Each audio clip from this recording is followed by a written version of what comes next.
झट से बहुत कुछ सीखना है, TRS क्लिप्स हिंदी को सब्सक्राइब कीजिए।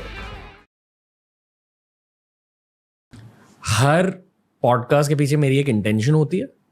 इस पॉडकास्ट के पीछे मेरी इंटेंशन ये है कि मुझे आपके दिमाग को जानना है, आपके दिमाग के अंदर क्या हो रहा है, एंड मोर इम्पोर्टेंटली आपके दिल के अंदर क्या हो रहा है। And in order to understand that मुझे आपकी कहानी जाननी है।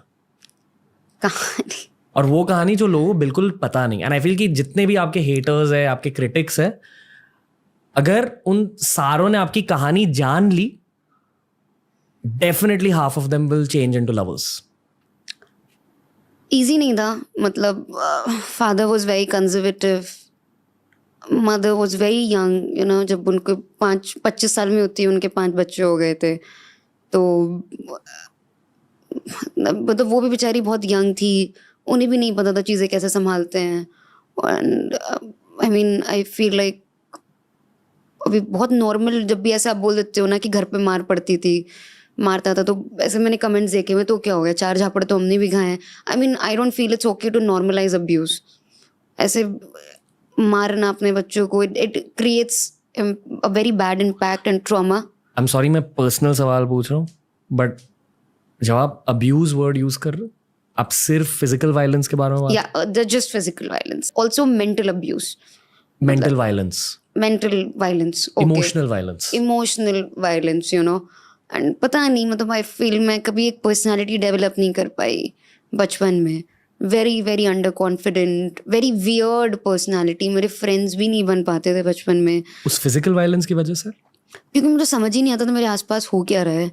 I was always a very confused soul, और मुझे हमेशा से बचपन से एक दिमाग में था कि बस घर से बाहर निकलना है, घर से बाहर निकलना है, और हमें बिल्कुल बाहर जाना अलाउड नहीं था। जब बचपन में तो फिर भी ठीक था, जब आप टीनेजर होते हो ना, तो आप देखते हो कि यार आपके फ्रेंड्स मूवीज़ के लिए जा रहे हो और आप नहीं जा पा रहे हो, तो बड़ा अजीब सा लगता है। एंड देन लड़कियाँ शॉर्ट्स पहन रही हैं, स्कर्ट्स पहन रही हैं, और आपको नहीं पहनने को मिल रहा है, तो उस टाइम पे उतना अच्छा नहीं लगता। एंड देन वो बहुत सारे conflicts, and I was not close to my father at all. I don't think so we have ever spoken. But just because कोई पेरेंट गुस्सा हो गया और वो गुस्सा मुझ पे निकल रहा है, वो डिफरेंट है। एंड आई थिंक आप मार के समझाओगे किसी बच्चे को, वो भी इतना मार के कि वो बेहोश हो जाए, तो फिर क्या ही समझ आने वाला है बच्चे को। बेहोश हुए तो बेहोश ऐसे मैं तो नहीं, या मतलब sometimes we just used to faint while he was hitting us, or just become unconscious. It used to be like that. Like, it was extreme. I'm not talking about ek do jhappad, I'm not talking about normal, and I'm talking about like good physical beating, मतलब बहुत अच्छी पिटाई to an extent कि आप 16-17 साल में you just get so angry, आपके अंदर इतना गुस्सा भर जाता है, when आप, क्योंकि आप पलट के तो कुछ बोल नहीं सकते हो जब आप बच्चे होते हो, तो वो गुस्सा बढ़ता जाता है। And then at a point you just like, हो गया यार, बहुत हो गया, मेरी गलती नहीं है, क्या है। और फिर गलती हो भी ना, जब बच्चा बड़ा हो जाता है, आप उस पर हाथ उठाते हो तो बहुत नेगेटिवली इफेक्ट करता है। आई फील कि अगर लड़कों की बहुत ज़्यादा पिटाई होती है, वो या तो स्कूल में या कॉलेज में जाकर पिटाई करता है किसी और की, या तो खुद एक दिन फैमिली की पिटाई करने लगता है। होता है, लड़कियों के साथ ये नहीं होता। नहीं होता है, पर उस स्केल पर जैसे पिटाई विटाई नहीं है। मे बी क्या पता, आप मारते रहोगे तो एक टाइम पे लड़की भी उठ के बोलेगी कि बस अब बहुत हो गया। आप मारोगे नहीं? No, maybe she can hit back. Did you ever hit back? Maybe I stopped, कि बस अब हो गया है, नहीं तो अब पड़ जाएगी तुम्हें। So there was a point I was like कि बस। इफ यू आर कंफर्टेबल, उस दिन के बारे में बताइए। I was 16, maybe 17. तो मतलब 16 साल से it was just too much to take in, and getting blamed for something जिस पे ऊपर आपको कोई कंट्रोल ही नहीं है। जैसे मैंने बोला भी हुआ है कि किसी ने मेरी एक पिक्चर अपलोड कर दी थी पॉर्न साइट पे when I was 15, तो अभी मैंने फेसबुक पे डाली अपनी पिक्चर, तो आई एक्सेप्ट कि मेरी जो पिक्चर थी ना, मैंने ट्यूब टॉप पहना हुआ था, ट्यूब टॉप और जीन्स। लखनऊ में तब इतना कोई नहीं पहनता था, I am talking about 10 years back. तब इतना ट्यूब टॉप, और मेरी फैमिली बहुत कंजर्वेटिव थी, तो मैं ना जिप लगा के बाहर निकलती थी, जैसे जैकेट पहन के जिप निकाल के और निकाल देती थी मॉल वॉल में।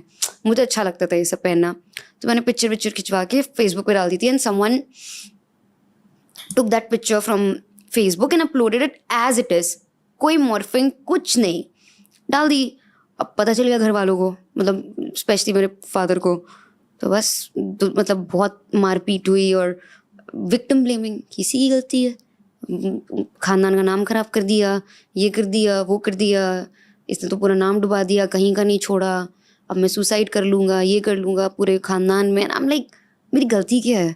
Y is no one saying anything to the person जिसने ये किया है, जिसकी एक्चुअली गलती है?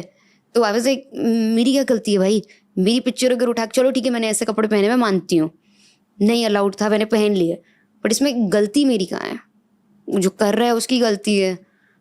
पर it was just that victim blaming इतनी हो गई थी, एंड यू जस्ट बिकम कि हो गया, I can't take it any more. हमने पैसों के बारे में बात किया, ठीक है? यू सेड कि आप जो भी कर रहे हैं आप पैसे के लिए कर रहे हैं, ठीक है? पैसे and recognition, fame, okay, all of those things. Let's ask you one layer deep, क्यों? ये क्यों चाहिए आपको? जब मैंने अपना घर छोड़ा था ना, मैंने अपने मन में ठान ली थी कि जितने रिश्तेदार हैं जिन्होंने आज मुझे पॉर्न स्टार बोला है, ये सब एक ना एक दिन मेरे पास वापस आएंगे, मुझसे माफ़ी मांगेंगे, और मेरे मतलब जितने भी लोग थे, मैंने अपने मन में ठान लिया था कि कुछ ऐसा करना है कि ये सब पछताएंगे, दे विल रिग्रेट इट कि why did I do this to Urfi, हमने क्यों ऐसा किया इसके साथ। सो ये मेरे मन में था, that I have to prove this to everyone. और रिश्तेदार एक होता है ना बदला, एक आई मीन हर शायद नॉर्मल ह्यूमन बीइंग के अंदर, क्योंकि मेरे अंदर वो एक रिवेंज वाली फीलिंग थी, because these people said so much to me, क्या है, कैसी लड़कियां हैं, व्हाटएवर व्हाटसोएवर। सो मैं हमेशा इतनी फ्रस्ट्रेटेड रहती थी इन लोगों से, मतलब मैं मन ही मन सोचती रहती थी, बुढ़ी तू रुक, तुझे तो मैं बताऊंगी 10 साल बाद, तू रुक। तो वो खुद ही निकल लिया, अब उनको क्या ही बताएं। मुझे आपको ज्ञान देना है।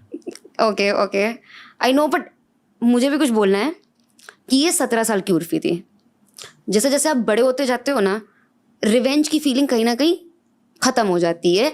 देन मजबूरियों का भार इतना ज़्यादा था ना मुझ पे कि रिवेंज की फीलिंग आएगी ही कहाँ से?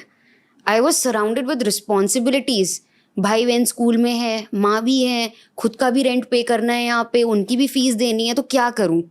और अब तुम बताओ, तुम्हें पॉडकास्ट से पैसा मिल रहा है तो तुम पॉडकास्ट ही करोगे ना, अच्छा चल रहा है तो। मुझे इससे पैसा मिलने लगा, फेम मिलने लगा, जो टीवी में कभी नहीं मिला, तो मैं यही करूँगी ना यार, और क्या करूँ मैं? फेयर। दोस्तों ऐसे ही बहुत सारे वीडियोस आपको मिलेंगे ये वाली प्लेलिस्ट में, सब्सक्राइब कीजिए और प्लेलिस्ट देखिए, सीखते रहिए, ग्रो करते रहिए। Happiness through curiosity on the Ranveer show.